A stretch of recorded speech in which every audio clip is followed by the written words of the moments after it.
ప్రభువునందు ప్రియమైన వారులారా, మరొక సందేశం ద్వారా దేవుడు మనతో మాట్లాడుతున్నందుకు దేవునికి కృతజ్ఞతలు, స్తుతులు, స్తోత్రం చెల్లిస్తున్నాం.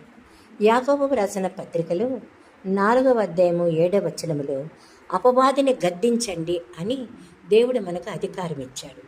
ఎఫెసీ 4:27లో అపవాదికి చోటీయకుడే అన్నాడు. అయితే ఈ వాక్యం ద్వారా ఆదరించి అధికారం ఇచ్చిన దేవుడు మరొక వాక్యం ద్వారా మనల్ని గద్దిస్తున్నాడు.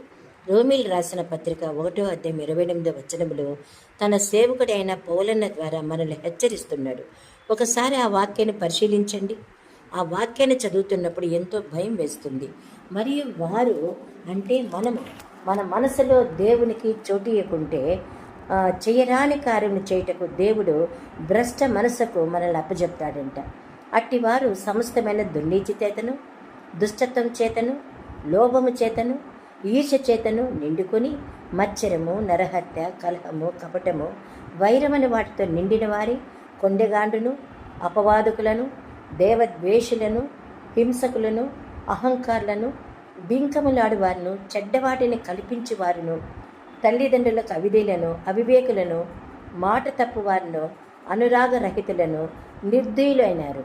ఇట్టి కార్యములను అభ్యసించేవారు మరణమునకు తగిన వారు అను దేవుని న్యాయవిధిని బాగా ఎరిగి ఉండి వాటిని చేయుచున్నారు. ఇది మాత్రమే కాదు, వాటిని అభ్యసించే వారితో సంతోషంగా సమర్థిస్తున్నారు. చూసారా, దేవునికి హృదయంలో చోటివ్వకుంటే ఆ చోటివ్వని వారి లక్ష్యాలు ఎన్ని ఉన్నాయో, ఈ లక్ష్యాలు కలిగి ఉంటే మన పరలోకం వెళ్ళడము అసంభవం.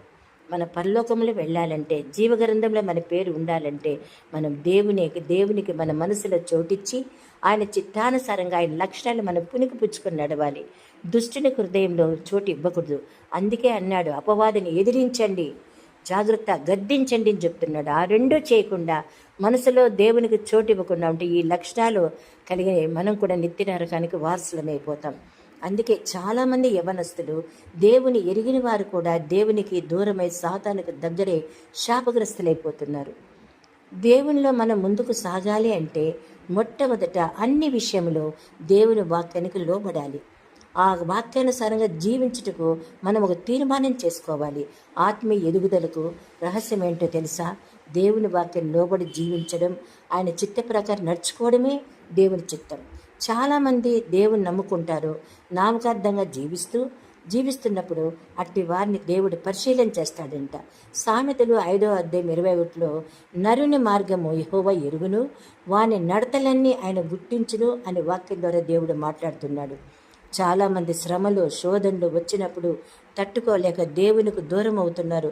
కష్టాలు, శ్రమలు ఎదురైనా దేవుని మీద సనుకోకండి. ఇశ్రాయేలీయులు వారి అరణ్య యాత్రలో చేసిన పాపం అదే. శ్రమల వల్ల దేవుడు మనకు నేర్పిస్తున్న పాఠం ఏమిటో మనం నేర్చుకోవాలి. దేవుని పిలుపు లేకుండా, దేవునికి విరోధంగా దేవుని సేవంటూ వారికి నచ్చిన విధంగా దేవుని పరిచర్య చాలామంది చేస్తున్నారు. వారి మనసులో దేవునికి చోటు ఇవ్వకుండా వారి ఇష్ట ప్రకారం దేవునికి విరోధంగా జీవిస్తున్నారు.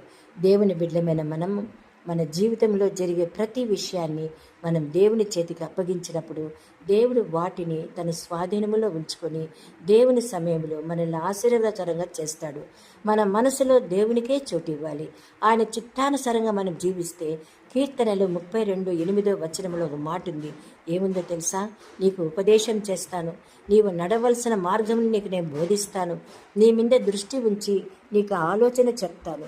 ఈ వాగ్దానం చేసిన వాడు నమ్మదగినవాడు. యోహాను సువార్త 15:7 వచనములో నా యందు మీరును నా మాటలు నీ యందు నిలిచి ఉంటే మీరు ఏమడిగినా ఇస్తానా అన్న మాట ఇచ్చిన దేవునికి మన మనసులో దేవునికి చోటిచ్చి దేవుని చేయి పట్టుకుని నడుద్దాం. అట్టి కృప మనందరికీ తోడే ఉండలాగన మనం ప్రార్థన చేసుకుందాం. కృపాసత్య సంపూడైన మా పరలోకపు తండ్రి, నీకు నా హృదయపూర్వకమైన వందనాలు తండ్రి. నేను ఇంతవరకు నీ వాక్యంతో నేను మమ్మల్ని ఆదరించిన దేవాన్ని నేను స్తుతించి గనపరుస్తున్నాం. నైనా మీరు మమ్మల్ని హెచ్చరిస్తున్నారు. మా మనసులో మీకు చోటు ఇవ్వకుంటే ఇలాంటి దుష్టుడు కలిగిన లక్షణాలు మేము కలిగి ఉంటామని, ఈ లక్షణాలు ఉంటే నిత్య నరకానికి వెళ్ళిపోతామని మీ వాక్యం ద్వారా మేము నేర్చుకున్నాం. దేవా, దయచేసి మా హృదయంలో నేను ఎప్పుడు నిలుపుకొని మీరు ప్రభ మాలో ప్రభ నేను మిమ్మల్ని మాలో ఆహ్వానించి మీ చిత్తానుసారంగా జీవించడం మాకు నేర్పించండి. మమ్మల్ని అందరినీ, వాక్యం విన్న బిడ్డలందరినీ కూడా మీరు ఆశీర్వదించండి. దిక్కు తెలియని స్థితిలో మేము బాధపడుతున్నప్పుడు మాకు ఉపదేశం చేస్తానన్నారు, మా మీద దృష్టి పెడతానన్నారు, మా చేయి పట్టుకొని నడిపిస్తానన్నారు. ఇలాంటి ఆదరణమైన మాటలు మాకు ఈ లోకంలో ఎవరూ చెప్పలేరు తండ్రి. కనుక ఈ లోకంలో మేము ఉన్నంత వరకు నీ వద్దకు మేము వచ్చేదాకా మా చేయి విడవకుండా ఈ వాక్యాన్ని విన్న బిడ్డలను మమ్మల్ని విడవకుండా నీ కృపలో నడిపించమని యేసు నామమున ప్రార్థన చేసి వేడుకుంటున్నాను తండ్రి. ఆమేన్. ఆమేన్.